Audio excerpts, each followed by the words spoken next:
Hello and welcome to Season 2 of the Empowered Learning Podcast. I am your host, Andy Bennetts. Today, we dive deep into the fascinating intersection of AI, psychology, and the future of work.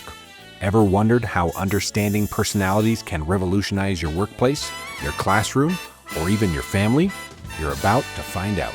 Joining us today is Nick Blasi, co-founder and COO of Personos, a visionary leader who's making psychology-driven insights accessible for everyone. With roots in financial wholesaling and a passion for improving team dynamics, Nick's journey has been shaped by his curiosity about human potential. Whether he's exploring U.S. history or traveling the globe, Nick brings an insightful and innovative perspective on how AI can amplify human strengths and transform interactions. Let's dive in. What's up, Nick? How you doing, man? Hey, Andy. How are you? I'm doing great. So I have a driving question here for you. AI, are we talking Skynet, or is this a friendly thing that can actually help people better their lives? What do you think? So I think AI, especially in the year 2025, is going to be helping people, especially when you use it to bring out the human element within the users themselves. We're not taking over. We're simply bringing out the humanity in people with the advancements of AI and innovation. Very good. Interesting. Usually people don't connect humanity with AI, do they? They do not. Very good. So this will be a fun conversation. So thank you so much for joining me, Nick. Again, this is Empowered Learning Podcast. I'm here with Nick Blasi, the co-founder of Personos. And he and I have only known each other for a few months now, but we've always hit it off really good. We actually had breakfast in Denver when we kind of connected our schedules at that point. So it's going to be a lot of fun. So typically, I ask 3 questions of all of my podcast guests. We're going to do one now, and we'll save the final 2 for the end here, and then we'll dive into just some awesome topics here. So just to kind of kick off, other than our AI conversation here or question, Nick, for future generations, whether that's kids, whether that's people that you're working with, whatever the case is, what would you do in your space, in your headspace, knowing what you know about AI and the passion that you guys have for this? What would you do to empower learning for future generations? So it's a great question. I'm going to tie it right back into the introduction here. Is AI is innovation. It is something that is going to change the world. I think we all know that.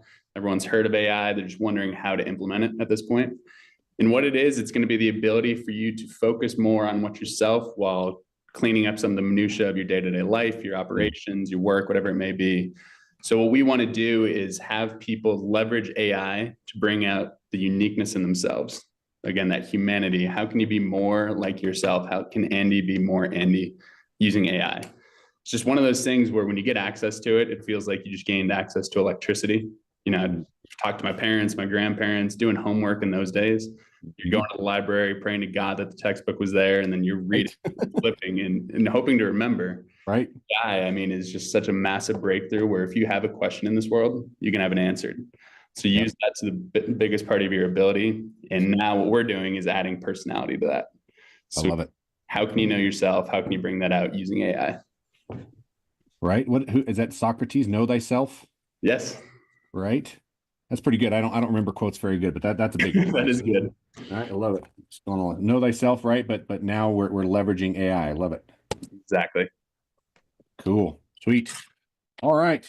So let's now go back to the introduction, shall we? Because we kind of dove right into the deep end, which is kind of fun, right? Hopefully grab some attention at this point. So Nick, tell me a little bit about yourself. Tell me about your upbringing. I know that, again, from having conversations with you, you did not land on AI. It wasn't like you came out of college and be like, hey, this is what I'm going to do. I'm going to start this awesome company. You've kind of had some different paths here. So tell us a little bit about yourself. Yes, and that's exactly right. So I'm Colorado boy through and through, born and raised, went to CU Boulder. I have been in Colorado pretty much my entire life, except for a 6-month stint where I went as far away as possible and studied abroad in Sydney, Australia. Awesome. Fantastic experience. That's a different story, though. My co-founder, Christian Thomas, we met each other in 2nd grade. We've known each other mostly through sports, but went to school together and just kind of been attached to the hip ever since. But coming right out of college, he went to DU. Completely different routes. So I went corporate, I went the 401k wholesaling route, worked for a company that had 13,000 people. We're doing mass acquisitions, just honestly as big as you can get. Fantastic company, loved every second of it. And then Christian did the opposite. He went from startup to startup to startup to startup. And he was junior engineer, obviously, to start, but he became one of the best architects I've ever seen. What he's building is just fantastic. And naturally, we've always seen eye to eye on things, despite the fact that personalities are kind of different. And we'll touch on that later. And we knew that we wanted something a little bit more for ourselves. We wanted to create a company, but where was that going to be?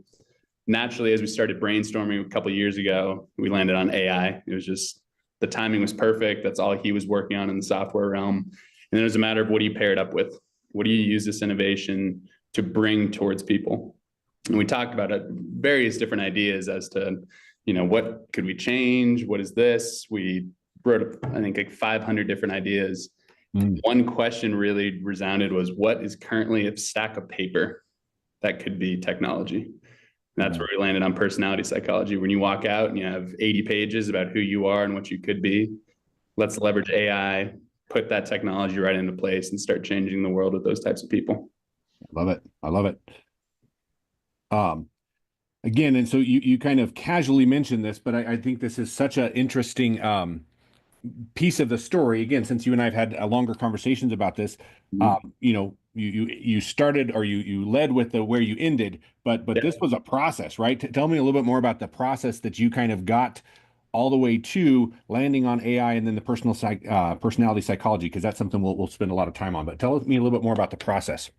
So it's funny, me and Christian have really just been synchronous our entire lives. We got married about 3 months apart. And right after my wedding, we got together and said, all right, are we serious about starting a company? And there was, yes, we chat a little bit, big picture strategy, but then separately, we just, you're walking down the street, you see something that could be better, jot it down. Right. You're doing this, jot it down. So we had what was called a mind map. And you, again, just take a general idea or a really in-depth idea, write it, forget about it, save it for later. And then we met up probably 10, 15 times to discuss this list that we compiled together. And from there, we nailed down what would fit us best, where we can make the most impact. Right. It's truly just the best opportunity. And we had a couple in mind that didn't work for several reasons. We came up with the top 10. And then we've reflected back on Christian. So at DU, he played the national championship there, that part of the team that won. Wow. We were talking about it and we were having one of these discussions and like, what was the difference? Why did you guys win that year? Because we had a personality psychologist every Monday practice for the first hour who would come and talk about team dynamics. How do you know each other? How do you win together? How do you handle conflict? Took that idea, and then I was fresh off of going to Boston with my team, and we did a massive DISC assessment seminar. I'll tell you what, it was one of the best sessions I've ever had professionally. It was really energizing and exciting, but it just didn't stick. So we kind of had these conversations right at the same time. We're like, that's the type of information we would want to feed into AI. It's personality psychology, something that's proven for decades and decades that works. But how do we implement it better? How do we actually help people with it? Right. So we nailed down our idea after a lot of pain, sweat, and tears, but here we are. I love it. Super cool. Super, super cool. So I'm guessing most of the listeners here have heard of DISC or Myers-Briggs. I know that there's probably a million other ones. My JRTC folks, you might have recognized like Winning Colors.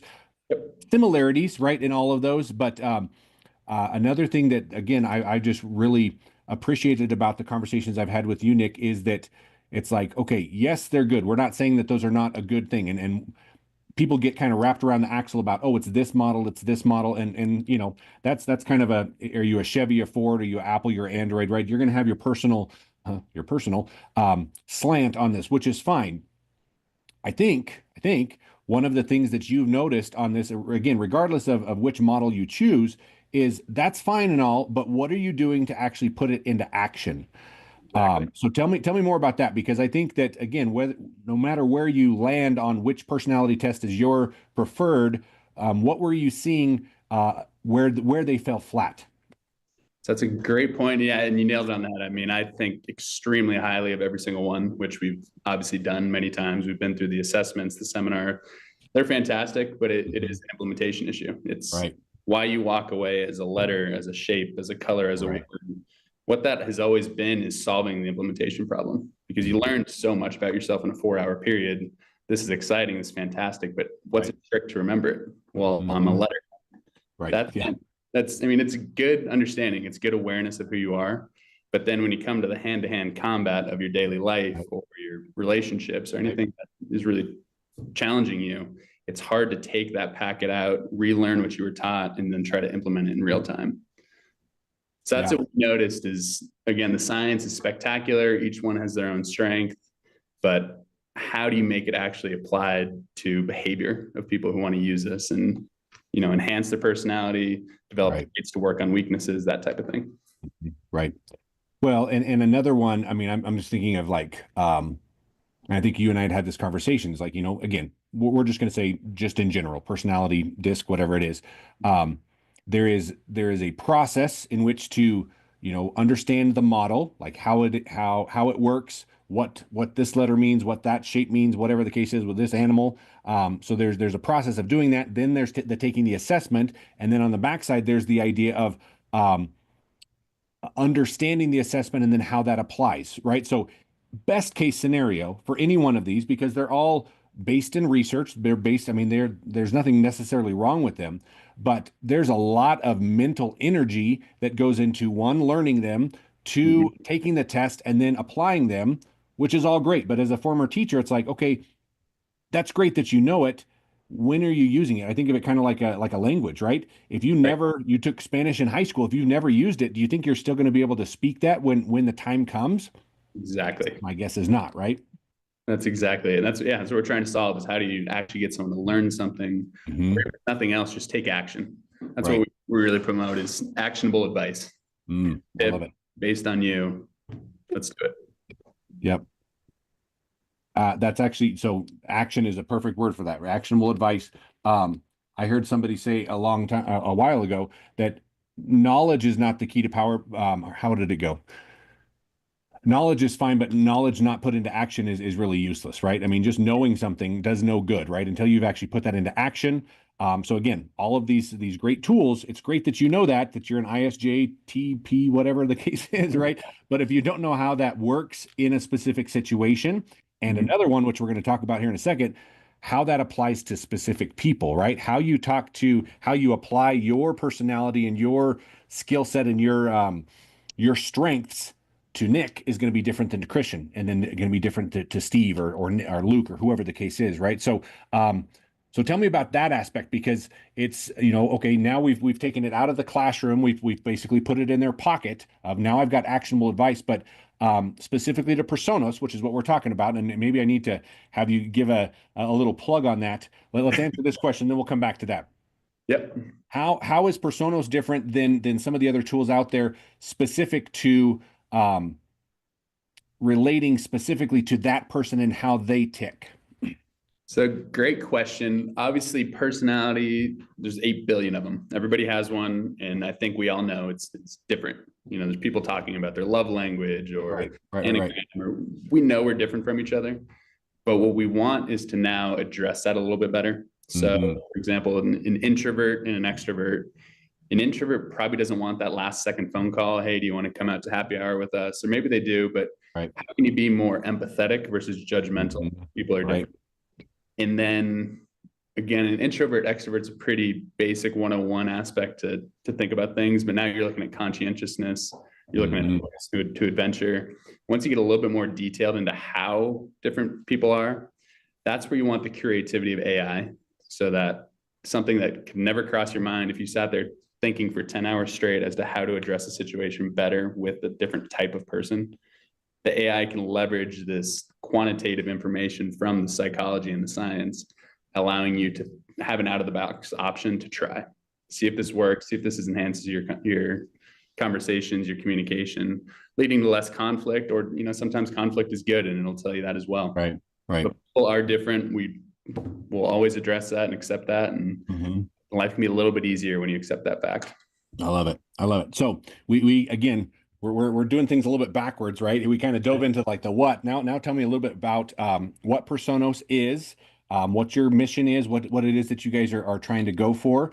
And again, you'll notice that the theme relates back to the conversation we've had thus far. But let's backtrack a little bit and tell us about Personos, what it stands for, what it is that you guys are wanting to do, and probably who is a good fit for that, because I know It's very large, much larger than people might think. So go for it. Yes. Yeah, we're not your typical company that has a smooth niche of we sell just to lawyers or sell just to doctors. We do apply to pretty much anyone, but the best value does come from interpersonal communication. So think teams, think organizations, but when you think orgs, don't just think Fortune 500 companies.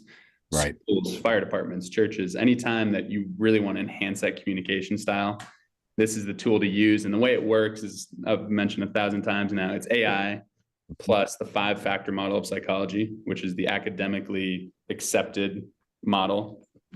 And the reason for that, the reason why we selected that one is because it has the highest range of personalities. It's 5-factor model. Did I get that right? 5-factor model. Yep. Also known as OCEAN. That stands for all the 5 factors. Okay. But instead of, again, introvert or extrovert, if you ask someone that question aloud, 9 times out of 10, they're going to say, well, it depends. Yes. And that's what the 5-factor model captures. So you could be a 0.576 on extrovert. Okay. We want millions of different possibilities because the engine of AI can handle it. So now everybody is as unique as scientifically possible at this point in time. So that is the engine. But then what's interesting is as a user of Personos, you don't get caught up in the science as much. You can, it's all there. You can research, you can learn more about yourself right there in the spot, but we want a simplicity. So it's a conversational setting where you truly go in there and type, not just how do I become more social? You could type the question, how do I raise my hand in this meeting? I'm intimidated because this person's there. Bringing it down to the most specific situational problem, question, or need. That's what it's going to start answering for you. So that's a truly open model of AI, always pulling in your personality psychology for yourself, and then also with who you're interacting with. So that's the team element of you and I would have both of our personalities in the system. And that's the way that we can privately learn more about each other.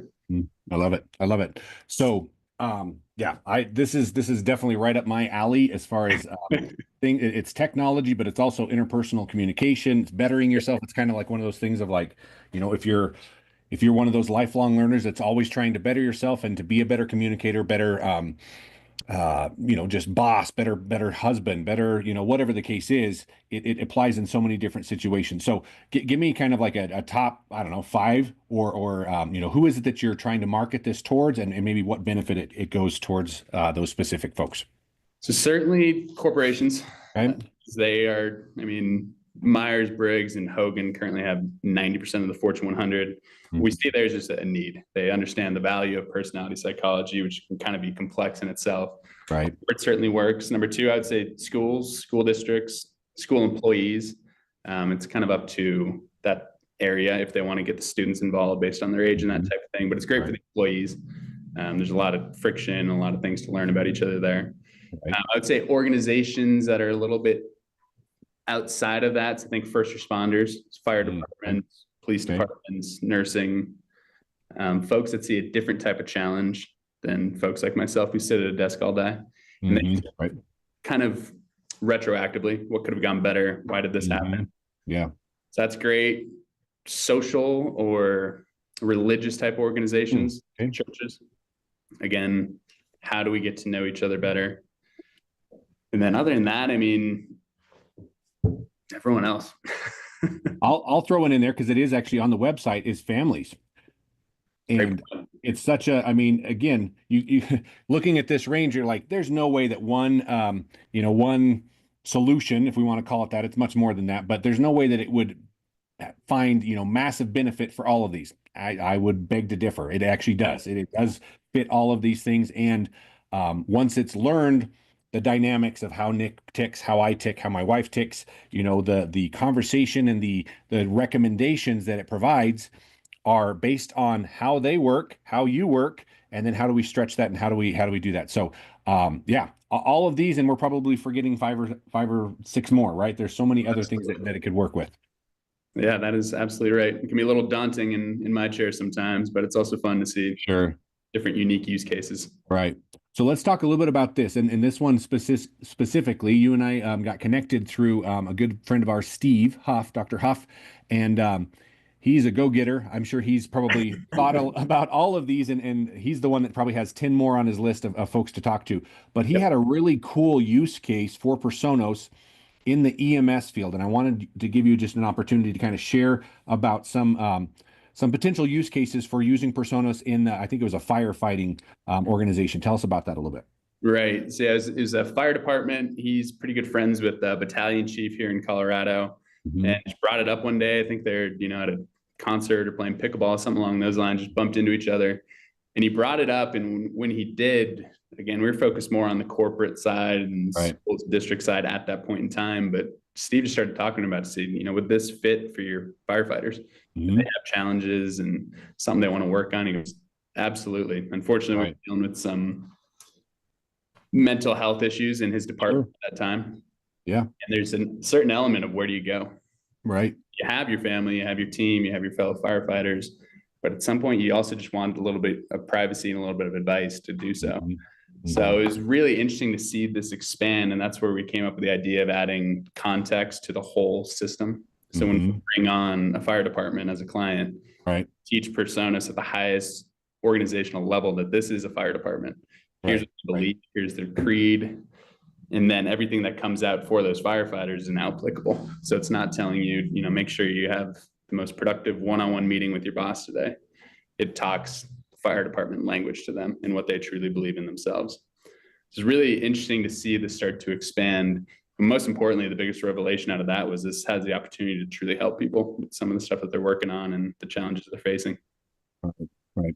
So, I mean, this is, and I know you and I have had many conversations about this as far as like your vision for where this is going, where, I can connect folks with that could be potential, customers for you and whatever. But this has always been the thing that just shocks and wows me is it's leveraging AI, but it's not only, to your point, it's not only personal context, like we said before with the personality measures and that kind of stuff, but also organizational. So, I mean, like what more could you want for somebody that believes in the power of personality, things like that?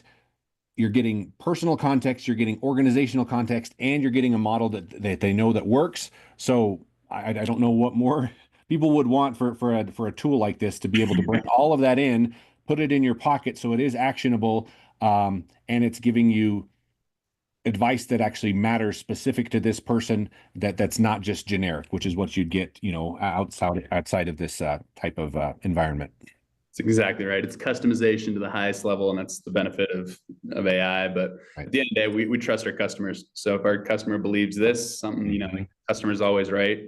Right. Wonderful. Load it into the system. It'll continue to enhance what you guys do. If you hired somebody, which is probably a great hire. Let's bring out the best. Right. I love it. So, Nick, I'm hoping that people are just, frothing at the mouths, trying to like, oh my gosh, they stopped watching this and they went to find Personos on the web at this point. So tell folks where to go, what they can kind of expect as far as if they want to kind of try this out with their organization, with their family, what would be some next steps if people were interested? Absolutely. The website has pretty much everything you need to know. Right off the bat, it's just a very simple visual as to what it looks like. But if you want to dig into the science of the personality of the AI, how it all works, all the pages cover that. But if you simply want to sign up, that's right there on the homepage. You can do a 30-day trial as a personal sign up, or we can bring on the full organization. And when you sign up an organization, it takes literally a couple minutes to get them on board. All we need is a list of emails. And if there is any organizational context or beliefs about a company or group that they want to share, send them my way. We'll get them set up quickly. Well, that's pretty easy. Very. Not sure why you wouldn't want to at least check this out, right? Exactly. I love it. Awesome. Any other things along this range that you'd like to share with folks? I do have a couple questions to kind of wrap us up, but anything else that you'd like to share with folks that are interested? I don't think so. I mean, this platform has been great. It's exciting to get involved in the learning community. There's certainly a lot where it could apply to that thing, and just happy to be here. Absolutely. We're happy you're here. Oh, we got to move this guy out here. All right. So let's kind of wrap things up here. We already answered how you would empower learning for future generations. So two more questions for you here, Nick, and then we'll let you go. Who is a leader that you most admire and try to emulate? It's a good question. I used to ask this all the time in interviews. I have a few. So I have one, Amy Addison. I used to work with her at Empower, just a phenomenal leader. If anyone's out there looking to get into financial services, call Empower. That's a phenomenal place to work. But more outside the box, I'm a huge Abraham Lincoln fan. Always have been. A lot of my former coworkers will laugh as I say that. And then one that's really changed my life a little bit and has for almost 2 decades now is Pat Tillman, if you remember him. Oh, I do. Yep. It was a very influential point in my life. I was a really big football fan. At that point, we were all just hoping to become part of the NFL. Right. And to see him leave a massive contract with the Arizona Cardinals and turn down millions to go fight for his country. Right. I always wanted a passion like that in my life. Right. So. Right. No, I agree. I've not been to the Cardinals field, but I know they've got his statue out front, and that'd be a cool thing to see. Yeah, I completely agree. I love it. Thank you. Those are wonderful answers. Okay. All right. Last one for you here, Mr. Nick. You think I know them off the top of my head? I got to see him. There it is. What learning? I would imagine, because this is a fairly new prospect, so there's probably a few things that you've learned in the last year. What do you think has impacted you the most? Yeah, I have learned a lot about AI, psychology, you name it, all sorts of textbooks. One that really stuck out, though, was a book called Backable. It's by Sunil Gupta. And that is a really interesting take on, again, you have this passion, you have this idea that you want to pursue. How do you sell yourself? How do you get that to be appealing to others? Backable. Really good read, really quick read. But it's one of those things, here's the idea, now what? How do you believe it with you? Very, very cool. Awesome. Well, Nick, this has been fun, man. We've been talking about this for a while. I'm so glad that you were free and we were able to do this. This will be, one of the first, probably the first season 2 episode, just because it was so much fun and it's such a fitting topic right now. Everybody's kind of, are we leaning in? Are we leaning out? I love your approach. I love the fact that this is, let's get out of this, being a Skynet take over the world thing, and how can we make this help us to connect with the people we love that much better. Can't get any better than that. So thanks for your time, man. I really appreciate it. Thank you, Andy. Great talking to you. All right, man. Take care. See you guys. So friends, we've covered how AI-powered personality insights are changing workplaces, enhancing learning environments, and even making family dynamics smoother. If you're ready to unlock your team's full potential, be sure to check out Personos at personos.ai and take advantage of their free 30-day trial. Thanks so much for tuning in, and remember to subscribe, leave a review, and if you enjoyed this episode, share it with a friend. See you next time on the Empowered Learning Podcast.